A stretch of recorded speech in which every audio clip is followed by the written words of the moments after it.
नमस्कार, आप देख रहे हैं A1 टीवी और आपके साथ मैं हूं आशीष तिवारी।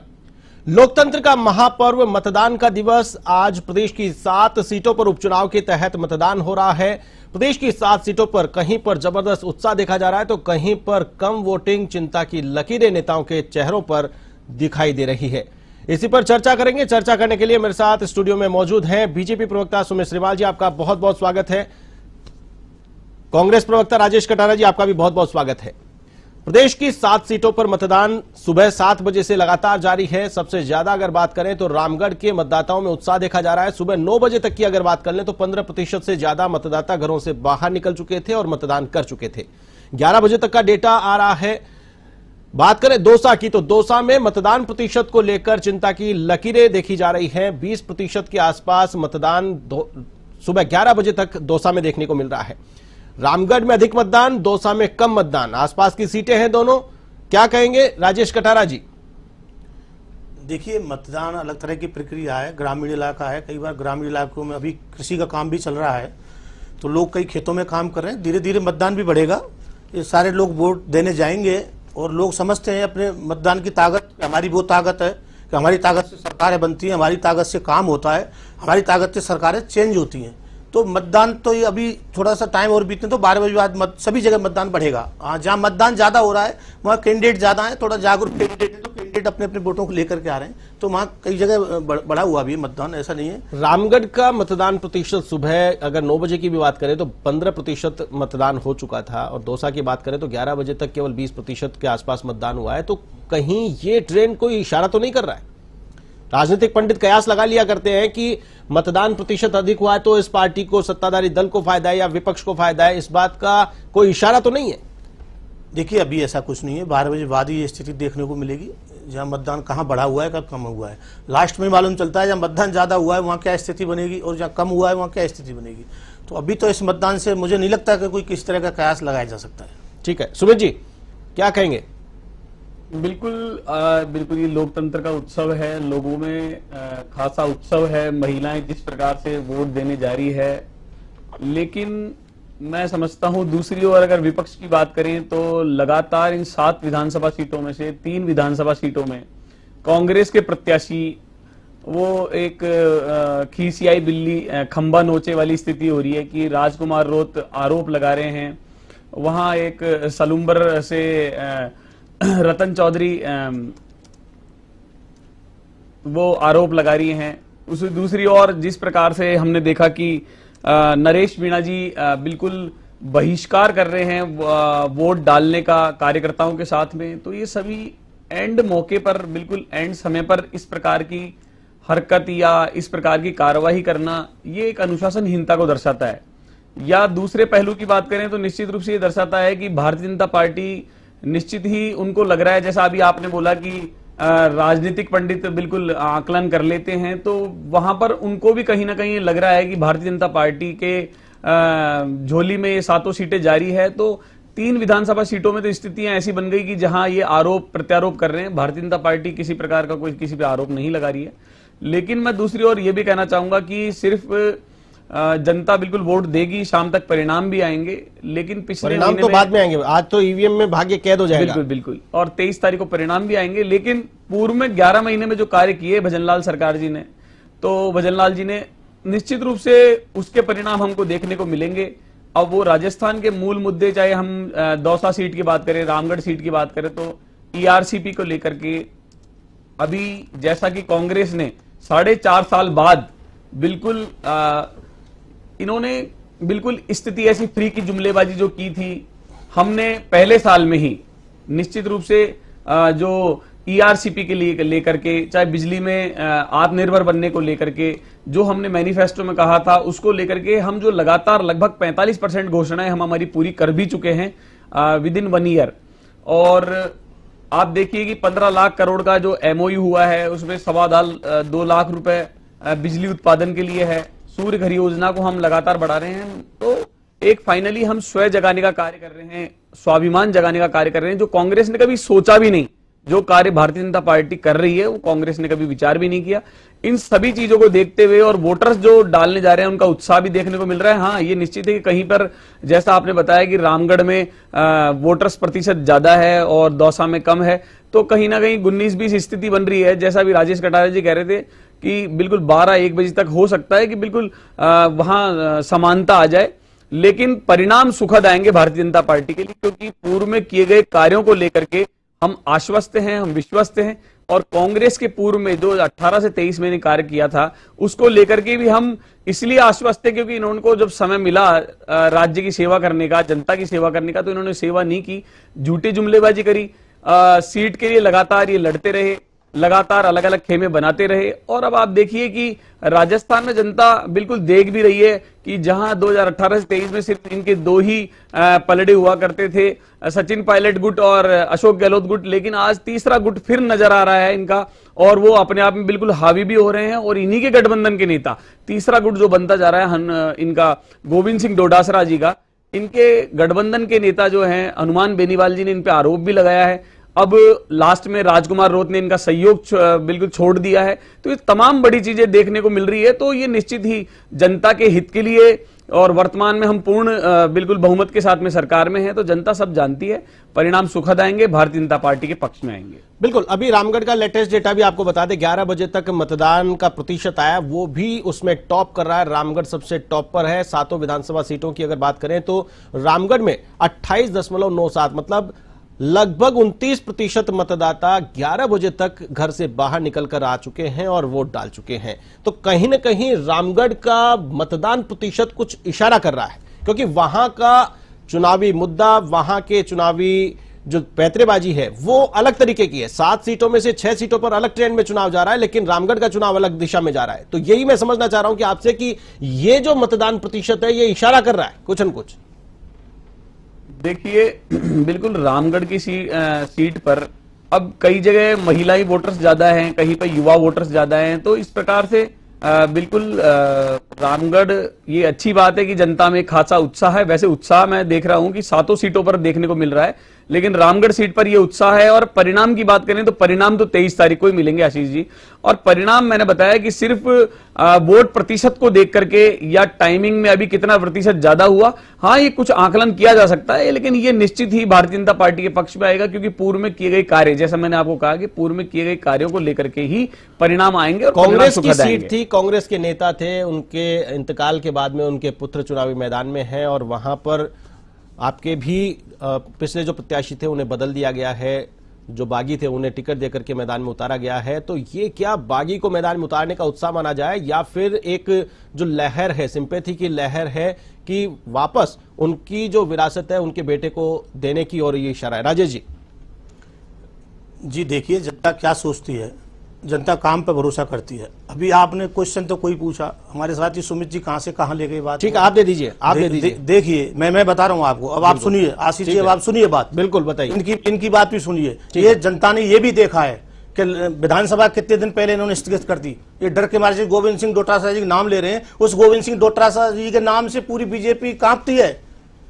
जनता के कितने बिल थे वो रुक गए, सारी चीज जनता। आज कल भी देखा धौलपुर में 2 दूल्हों के साथ मारपीट कर दी। ये पहली बार देख रही है जनता, ये पहली बार देख रही है कि मुख्यमंत्री जी एमओयू करने गए और उनका स्वागत इन्होंने बीजेपी वाले कर रहे हैं, बड़े बड़े होर्डिंग लगा करके। क्या हो गया भाई, किस चीज का स्वागत कर रहे हैं? जनता स्वागत कर रही है कि आप लोग स्वागत कर रहे हो? कॉर्पोरेट कंपनी की तरह से बीजेपी चल रही है, ये सारी चीज जनता देख रही है। दुष्कर्म के मामले कितने बढ़ चुके हैं देख रही है। कल आप आशीष जी आप बात सुनिए, आशीष जी आप बात सुनिए, आशीष जी रामगढ़ की सीट को, मैं रामगढ़ की सीट में मतदान, मैं वक्त पूरा दे रहा हूं, आपने कहा कि इन्होंने सवाल को कहां ले गए, अब आप कहां लेके जा रहे हैं? आशीष जी आप बीजेपी की तरफ से बोलते हो, आप मुझे भी सुनिए, आप मेरी पूरी बात सुनिए।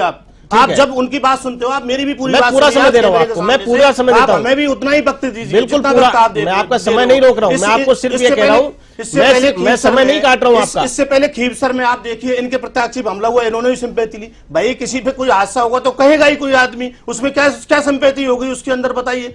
आज चुनाव के दिन भी कल बच्चे टंकियों पर चढ़ गए, मां करुलाल मीणा जी को आना पड़ा और उसको देख रहे हैं कैसा हमें प्रतिशत मिलेगा, सातों सीट हम जीतेंगे। भाई भविष्य वक्ताओं 400 पार की भी आप अपनी बात करी थी, जब कहां भविष्य वक्ता चलेगा। आज आपको चुनाव के बजाय कांग्रेस की ज्यादा चिंता है। गोविंद सिंह डोटासरा से अगर तीसरा गुट बन गया, भाई वो गुट कांग्रेस का बना है, आप अपनी बात करिए। आपके अंदर कितने गुट हैं? आपके मंत्री की कोई मानता नहीं, मुख्यमंत्री की कोई मानता नहीं, एमएलए की कोई मानता नहीं। एमएलए के लिए आपके यूडीएच मिनिस्टर क्या बोले बताइए? आप लाल सोट के विधायक के लिए क्या बोले यूडीएच मिनिस्टर? उनके यहाँ आप कर्मचारी तक नहीं लगा पा रहे। आज विधानसभा में कोई कर्मचारी नहीं है। आज क्षेत्र में क्या हाय मचा हुआ आप देखिए। आप बात उसकी करिए चुनावों की। आपने क्वेश्चन पूछा भाई आज इतना कम मतदान हुआ है, ज्यादा हुआ से क्या फायदा होगा? भाई फायदा क्या है? अभी फायदा नुकसान कुछ नहीं है, मतदान खुलने के बाद ही होगा। इतने दावा कौन कर सकता है? क्या किस चीज पे आप इतना उछल रहे हो या किस चीज पे इतना भरोसा जता रहे हो? उछल कोई नहीं रहा, मैं डेटा की बात कर रहा हूं। उछलने से ना जोड़ें इसको, आप जीत जाएंगे। आप उसमें क्या क्या प्रूफ है? कहीं ना कहीं किस चीज की मतलब किस चीज की आप राजेश जी सवाल को समझने की कोशिश करो, सही तरीके से लो। आप इसको उछलने से मत जोड़िए। मैं केवल एक सवाल कर रहा हूं कि ये कोई इशारा कर रहा है क्या? बस इससे उछलना इसका जवाब अपने दे दिया। ये कोई इशारा नहीं है। अभी 12 बजे बाद मतदान की चीज खुलती है। ग्रामीण इलाका है, मतदान प्रतिशत खेती-बाड़ी का काम चल रहा है, अधिक हो रहा है, अधिक हो रहा है। मैं कह रहा हूं अधिक हो रहा है। सबसे ज्यादा अगर मतदान हो रहा है तो वो रामगढ़ में हो रहा है। क्या प्रचार करने वाले लोगों की ताकत, उनका जो अंदर का था वो जगाया है, मतदाताओं को जागरूक किया है, उसकी सफलता मान रहे हैं, या फिर कांग्रेस के पक्ष में जो माहौल था, सिंपैथी लहर है, उसका बेनिफिट है ताकि लोग निकल करके वोट डालें? मेरा सवाल ये है। मेरा सवाल आपके खिलाफ था ही नहीं। आप तो जबरदस्त केवल एक प्रवक्ता घोषित करने में लगे हुए हैं। मैं कह रहा हूं कि वहां पर वोटिंग का ट्रेंड अगर आप देखेंगे सबसे कम दौसा में है। मैं तो दौसा की भी कह रहा हूं, दौसा में वोटिंग प्रतिशत कम है और रामगढ़ में ज्यादा है। इसमें कहां साबित होता है? देखिए वोटिंग अभी कुछ नहीं कह सकते। किसी जगह जल्दी डल गया, किसी जगह लेट डलेगा। शाम तक 12 बजे बाद ही होता है। कई जगह देखा हुआ आपने, कई जगह 12 बजे तक वोटिंग बहुत कम होती है और बाद में 2-3 घंटे में बहुत अच्छी वोटिंग हो जाती है। ठीक है, तो इससे कोई अपन ऐसे गणित। अभी हमारे सुमित जी बोल रहे हैं कि भाई ये तो वोटिंग कम ज्यादा हो रही है तो हमारे लिए फायदामंद है। भाई ऐसे कैसे आप कह सकते हो फायदामंद है आपके लिए? ये तो एक मतलब बिल्कुल हास्यास्पद बात है। कार्यकर्ताओं की कार्य एक्टिवनेस को दर्शाता है कि बूथ लेवल पे आपकी क्या व्यवस्थाएं हैं, क्या मतदाताओं को घरों से बाहर निकाल करके मतदान करने के लिए आप पोलिंग बूथों तक ले जा पा रहे हैं। इस प्रकार से यहां पर क्या व्यवस्थाएं रही हैं, रामगढ़ में क्या व्यवस्थाएं रही है, दौसा में कि दौसा में मतदान प्रतिशत सबसे कम रहा है और सबसे ज्यादा अभी अगर 11 बजे तक की बात करें तो उसमें रामगढ़ और दौसा का मैंने आपको बताया। बाकी सलुम्बर, 84, झुंझुनू, इनमें भी लगभग 20-22-25% के आसपास मतदान हुआ है। सिर्फ मैंने एक आपसे जानना चाहा था कि रामगढ़ और दौसा में जो जिस प्रकार का ट्रेंड चल रहा है उसके बारे में। सुमित जी, जिस प्रकार से चुनाव हो रहा है, 7 सीटों का उपचुनाव है, हालांकि इस चुनाव से किसी प्रकार का कोई सरकार बदलने का या सरकार अल्पमत में आने का या सरकार अस्थिर होने का कोई मतलब नहीं है। सरकार ऑलरेडी बहुमत में है। ये सिर्फ संख्या बल को बढ़ाने का काम करेगा। अगर बीजेपी जीतती है तो सरकार का बहुमत बढ़ेगा और वहीं विपक्ष अगर जीतता है, अपनी सीटों पर फिर से काबिज होता है, तो विपक्ष बरकरार रहेगा। यहां पर दिग्गजों ने अपनी पूरी ताकत झोंकी है, उनकी प्रतिष्ठा दांव पर है। हर एक सीट से कोई न कोई दिग्गज जुड़ा हुआ है। ऐसे में ये चुनाव, ये एक अग्नि परीक्षा जरूर है कि दिग्गजों की साख भी इसमें दांव पर लगी हुई है और ये चुनाव साबित करेंगे। बीजेपी के लिए सबसे बड़ा सवाल ये कि गुड गवर्नेंस का दावा करने वाली बीजेपी अगर इन 7 सीटों में से अच्छा परिणाम लेकर के आती है तो उनका गुड गवर्नेंस का जो दावा है उस पर दम देखा जाएगा। लेकिन अगर विपक्ष ने अपनी पूरी सीटें वापस रिकवर कर ली है तो विपक्ष का वर्चस्व ये आईना दिखाने का काम जरूर सत्ताधारी दल को करेगा कि आपका गुड गवर्नेंस का दावा है वो खोखला है। सुमित जी, देखिए बिल्कुल आप सही कह रहे हो कि इस 7 सीटों से प्रभाव सरकार पर कोई नहीं पड़ने वाला, लेकिन बिल्कुल साख चाहे पार्टी की हो चाहे बड़े नेताओं की हो। लेकिन मैं निवेदन कर रहा हूं कि कुछ परिणाम से पहले भी जो आकलन किए जाते हैं, आज हम उसी को लेकर के बैठे हैं, लेकिन जो आकलन कर रहे हैं, राजेश कटारा जी जैसे नाराज हो रहे थे कि जैसा मैं इनके नेताओं के लिए कह रहा हूं कि जब व्यक्ति को हार दिखने लगती है, मैं नहीं बोल रहा कि कोई हार गया या जीत गया, कोई व्यक्ति को जब अपनी हार दिखने लगती है तो बिल्कुल वो खिसियाई वाला जो मैंने अभी बात बोली थी वैसी वो प्रदर्शित करने लगता है। तो वो परिणाम भी खुद ही व्यक्ति मतलब दे देता है कि अब आप देखिए कि राजेश कटारे जी ने अभी आपको ही बोल दिया कि आप बीजेपी की बात करते हो, जहां अब एक निश्चित ही आप बिल्कुल सभी के लिए आप सभी समान हैं, लेकिन उसके बावजूद जो आरोप प्रत्यारोप यहां ये भी कर रहे हैं, वैसे ही मैं ये निवेदन कर रहा हूं कि 3 सीटों पर मैंने अभी बताया, 84 में हो चाहे बिल्कुल दौसा में हो, देवली उनियारा में हो और इनकी रतन चौधरी, तो ये सभी प्रकार के ये जो आरोप प्रत्यारोप लग रहे हैं, तो ये अब वोटर्स को वोट डलवाने के काम तो नहीं कर रहे और एंड मौके पर धरने पर बैठ रहे हैं, एंड मौके पर ये उसका प्रदर्शन कर रहे हैं। अब आप बताइए, इनके ही नेता, अब परिणाम तो पहले से इसलिए क्लियर हैं बिल्कुल कि ये बोल रहे थे कि ये हास्यास्पद है। बिल्कुल हास्यास्पद नहीं है, ये लॉजिकली बात है कि आपके ही नेता लगातार आपके खिलाफ होते रह जा रहे हैं। 2018 से 23 की तो मैं बात कर ही नहीं रहा, क्योंकि 2018 से 23 में जो अशोक गहलोत जी की सत्ता ने कार्य की, उसका तो जनता ने परिणाम दे दिया। 2023 के विधानसभा चुनाव में जनता ने बिल्कुल परिणाम दे दिया, जभी तो कांग्रेस को राजस्थान से सत्ता से बाहर का रास्ता दिखा दिया और भारतीय जनता पार्टी सत्ता में बैठी। तो इसलिए सबसे पहले तो मैं जनता का धन्यवाद करना चाहूंगा और बिल्कुल जनता से आपके चैनल के माध्यम से यह भी कहना चाहूंगा कि अधिक से अधिक संख्या में वोट कीजिए। बिल्कुल सरकार भारतीय जनता पार्टी की है, केंद्र में भारतीय जनता पार्टी की है और जनता को एक विश्वास भी था और विश्वास लगातार बनाए रखा, इसके लिए भी उनका धन्यवाद है। और निश्चित ही ये डबल इंजन की सरकार के साथ में हम 7 सीटें राजस्थान के साथ हम कटिबद्ध हैं। हम बिल्कुल निश्चित रूप से इनके विकास के लिए कार्य कर रहे हैं। आप देखिए कि मैं अभी बोल रहा था कि 4.5 साल बाद इन्होंने राइजिंग राजस्थान किया था। हम पहले साल में माननीय मुख्यमंत्री भजनलाल शर्मा जी का मैं धन्यवाद करना चाहूंगा कि पहले साल में राइजिंग राजस्थान वो लेकर के आए। 15 लाख करोड़ का एमओयू हुआ, जिसमें 2.25 लाख हम आत्मनिर्भर बिजली की ओर बढ़ने की अग्रसर हैं। हम वो स्थिति नहीं कि सिर्फ जनता को झूठी जुमलेबाजी करने के लिए आए हैं। आप देखिए कि इन्होंने गुजरात से बिजली उधार लेकर के और 10 रुपए यूनिट और 18 रुपए यूनिट, वो भी पीक सीजन में वापस देने की बात करी। तो इनकी नीतियां जनता के सामने थी, जनता ने इनको परिणाम दिया।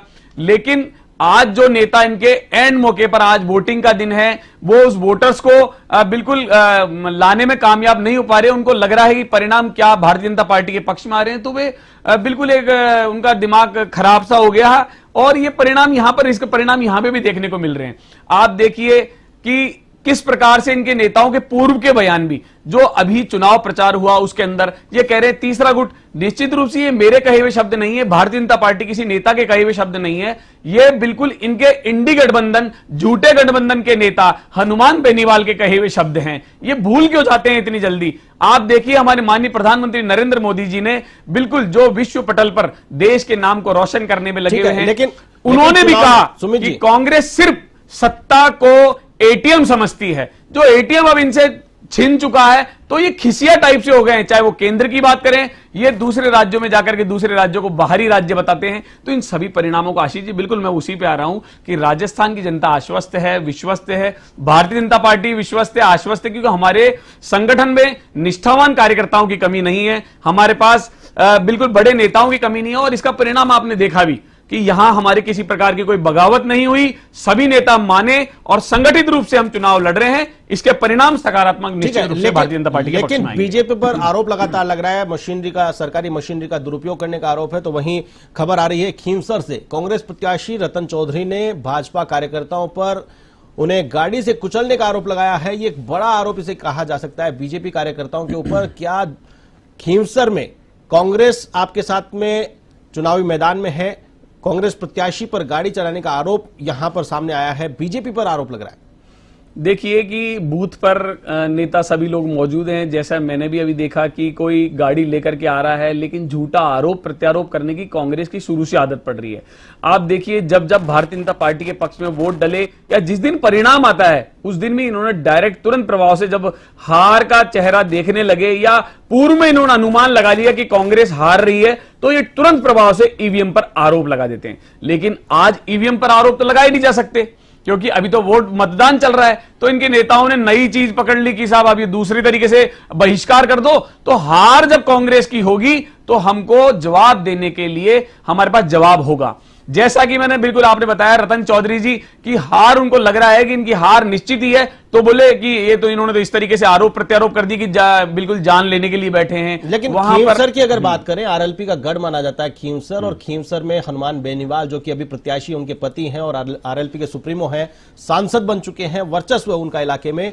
वहां की सीट पर कांग्रेस को मुकाबला क्या बीजेपी से नजर आ रहा है या फिर आरएलपी से? बीजेपी पर आरोप लगाने का मतलब बीजेपी मुकाबले में मान रहे हैं कांग्रेस? देखिए, मुकाबला तो निश्चित रूप से इस खींवसर की बिल्कुल मैं बात करूं तो 101% मुझे आश्वस्त हूं मैं, और भारतीय जनता पार्टी और जनता भी देख रही है कि पिछले मतदान में जो 2023 में परिणाम आए थे मात्र 2050 वोट के करीब से भारतीय जनता पार्टी, उसमें अगर आप 1/2 करें तो लगभग 1000 वोटों से मात्र आगे पीछे रहे थे।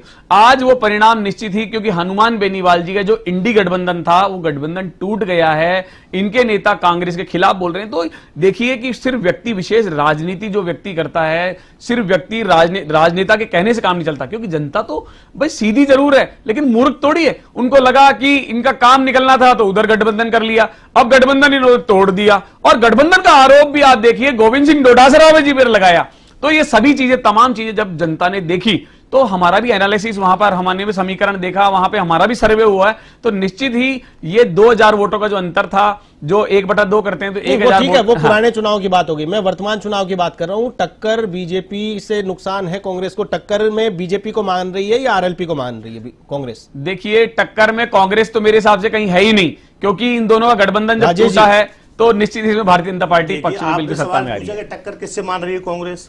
अब वो जवाब उल्टा ही दे रहे हैं। उस बात को बताइए, तभी आपसे आपसे जवाब ले रहा हूं। ये क्वेश्चन इनसे किया है, कांग्रेस किससे टक्कर मान रही है? बीजेपी से मान रही है कि आरएलपी से मान रही है? इसका जवाब दो आप। तो आप कांग्रेस टक्कर में है ही नहीं आशीष जी। नहीं, कांग्रेस मान किससे रही है? तो मेरा निवेदन है, मांगेगी, टक्कर होगी नहीं, कांग्रेस टक्कर है ही नहीं, कहीं से तो मानेगी, किसी से तो मानेगी। लॉजिकली बात करिए, आपकी कांग्रेस की नेता वो बोल रही कि गाड़ी से कुचलने का प्रयास कर रहे हैं, अब बताइए। बिल्कुल आप थे क्या उस जगह पे? बताइए। बिल्कुल, मैंने भी पढ़ा है, देखा है, जगह नहीं, क्योंकि कांग्रेस का इतिहास उठा के आप देखेंगे तो आरोप प्रत्यारोप जब वो हारते हैं ना तो वो आरोप प्रत्यारोप लगा देते हैं, क्योंकि खिसिया बिल्ला खंबा नोचे। कैसी बात कर रहे हैं राजेश जी? लेकिन यहां सिर्फ खींवसर की बात नहीं, देवली उनियारा में क्या हुआ, दौसा में क्या हुआ, 2-3 जगह पे आरोप प्रत्यारोप आपके ही नेता, वो नरेश मीणा जी भी आपके ही नेता हैं, वो अभी एक छोटी सी बात उपखंड को लेकर के वोट का बहिष्कार कर दिया उन्होंने। ठीक है, बिल्कुल मैंने आपको ही समय दिया था, आपने इनको बोलने के लिए बोला। बिल्कुल राजेश जी, अभी आपने तो बोला जवाब दो। देखिए, आरोप प्रत्यारोप तो आप ही लगाते हो, आप कहां से कहां ले जाते हो। ठीक है, मुख्यमंत्री जी खुद राहुल गांधी जी के पिताजी का नाम ले रहे हैं आकर के, कितनी शर्म की वाली बात है। इतने बड़े पद पे बैठा हुआ आदमी, एक आदमी जो बेचारा देश के नाम शहीद हो गया, उसके नाम ले रहे हैं आकर के। शर्म नहीं आती इनके नेताओं को? शर्म आनी चाहिए बुरी तरह से इनको। यार कम से कम जिंदी राजनीति करिए। आप चुनाव हार रहे हो, कोई बात नहीं, हारते हैं जीतते हैं, कोई भी हारता है, हम भी हारे हैं, आप भी हारे, उसमें इस तरह की गंदी राजनीति कर रहे हो। कहां कश्मीर पे ले जा रहे हो इस इलेक्शन को ले जाकर? हम तो नहीं हारे, कश्मीर अपने कर्मों के बल पे हम जीते हैं। तो 3 बार से लोकसभा में मालूम चलेगी। अभी परिणाम हरियाणा के भी मिले, अभी आपकी राजस्थान के भी देखने को मिले, और फिर भी झूठ कहां से बोल रहे हो आप? ये राजेश जी, ये झूठ नहीं चलेगा। जनता समझ चुकी है, परिणाम देगी निश्चित रूप से। भारतीय जनता पार्टी की 115 सीटों के साथ में प्लस होगी, हम और मजबूत होंगे। लेकिन आप विचारधारा जो आपकी है वो 100% झूठी विचारधारा है। ये राहुल गांधी जी से जो झूठ बोलना सीख के आए हैं, पूरे देश के टुकड़े करने वाली पार्टी कांग्रेस पार्टी, ये क्या जनता का भला करेगी? जो विचार भी आप नहीं करते वो तो कार्य भारतीय जनता पार्टी ने करके दिखाया, इसलिए तो जनता आश्वस्त है, इसलिए तो जनता आश्वस्त है। आप कैसी बातें कर रहे हैं? जनता को संतों पर गोलियां चलाने वाली सरकार, ये भूल जाते हैं, ये गायों पर चलाने वाली गोलियां चलाने वाली सरकार कांग्रेस, संतों पर गोलियां चलाने वाले, आप देखिए देश की स्वाभिमान सिखों पर गोलियां चलाने वाले, ये क्या करेंगे? बिल्कुल इनका झूठ पाखंड जनता के सामने आ गया है, और परिणाम पहले भी मिले और परिणाम आज भी मिलेंगे, और भारतीय जनता पार्टी लगातार जीत रही है और परिणाम अभी भी मिलेंगे। आशीष जी, ये झूठ बोलने से कार्य नहीं चलता, जनता सब देख रही है निश्चित रूप से। आपकी 50% सीट राजस्थान में से खिसक चुकी, वो प्रधानमंत्री जी उछल चल के बोलते थे, कहां गई आपकी जमीन? देखिए, प्रधानमंत्री जी सबके हैं, गायब हो चुके, और राजेश जी ये अनुशासनहीनता कांग्रेस में ही तो है, भारतीय जनता पार्टी में तो अनुशासनहीनता होती नहीं है। लोगों को भी प्रधानमंत्री वो लोकतंत्र, ये लोकतांत्रिक देश है, इस राष्ट्र के प्रधानमंत्री हैं, और राष्ट्र के प्रधानमंत्री होने के बाद आपने देखा वो भी भारत पूरे देश देश का नाम विश्व पटल पर किस प्रकार से गया, लेकिन ये झूठ पाखंड करने से और आपका जो कॉन्फिडेंस था वो आपने एंकर महोदय पर आरोप लगा करके यहीं पर दिखा दिया। आपने फ्रस्ट्रेशन पर दिखा करके, आपने अपना फ्रस्ट्रेशन दिखा करके यही सिद्ध कर दिया कि कांग्रेस सातों की सातों सीटें हार रही है, सातों की सातों सीटें हार रही है। आशीष जी ने भी कहा निश्चित हम बढ़त को लेकर के आएंगे और ये विश्वस्त हैं हम, और मैं भी विश्वस्त हूं कि भारतीय जनता पार्टी जनता के लिए कार्य कर रही है, विकास के लिए कार्य कर रही है। लेकिन आपका फ्रस्ट्रेशन बनता है, आपका फ्रस्ट्रेशन बिल्कुल बनता है जो आपने आज दिखाया, और निश्चित ही हम विकास को कार्य को लेकर आगे बढ़ रहे हैं। माननीय मुख्यमंत्री भजनलाल शर्मा जी के नेतृत्व में, हमारा संगठन माननीय मदन राठौड़ जी के नेतृत्व में, और देश माननीय प्रधानमंत्री नरेंद्र मोदी जी के नेतृत्व में कार्य कर रहा है। और निश्चित ही हम आश्वस्त भी हैं, विश्वस्त भी हैं, लेकिन आपका जो फ्रस्ट्रेशन है वो बनता है। आपने अपना फ्रस्ट्रेशन दिखाया। नहीं, फ्रस्ट्रेशन हमारा नहीं, फ्रस्ट्रेशन आपका बन रहा है। आपकी जमीन खिसकती चली जा रही है रात दिन, आप इसलिए परेशान हो रहे हो। जन कहां से चीज ले कार्यों को भी। चलिए, मतदान लगातार जारी है, सातों सीटों पर लगातार मतदान जारी है। सुबह 7 बजे से मतदान का सिलसिला लगातार जारी है। एक बार आपको अपडेट कर दे, 11 बजे तक का डेटा सामने आया है। रामगढ़ में सबसे ज्यादा 28.97% मतदान हुआ है, तो वहीं 84 में 26.42%, देवली उनियारा में 22.69%, तो वहीं झुंझुनू में 23.12% मतदान हुआ है। सलुम्बर की बात करें 25.26% मतदान हुआ है। दौसा में 20.43, सबसे कम अभी भी दौसा में पोलिंग प्रतिशत। खीमसर में 26.67% मतदान हुआ है। मतदान लगातार जारी है। मतदान को लेकर लगातार कवरेज में प्रदेश की 7 सीटों पर उपचुनाव के तहत मतदान लगातार जारी है। सुबह 7 बजे से मतदान के लिए लोग मतदान केंद्रों के बाहर कतारों में खड़े नजर आ रहे हैं। लगातार मेरे साथ स्टूडियो में बने हुए हैं बीजेपी प्रवक्ता सुमित श्रीमाल जी, और मेरे साथ मौजूद है स्फूर्ति सिंह, संवाददाता।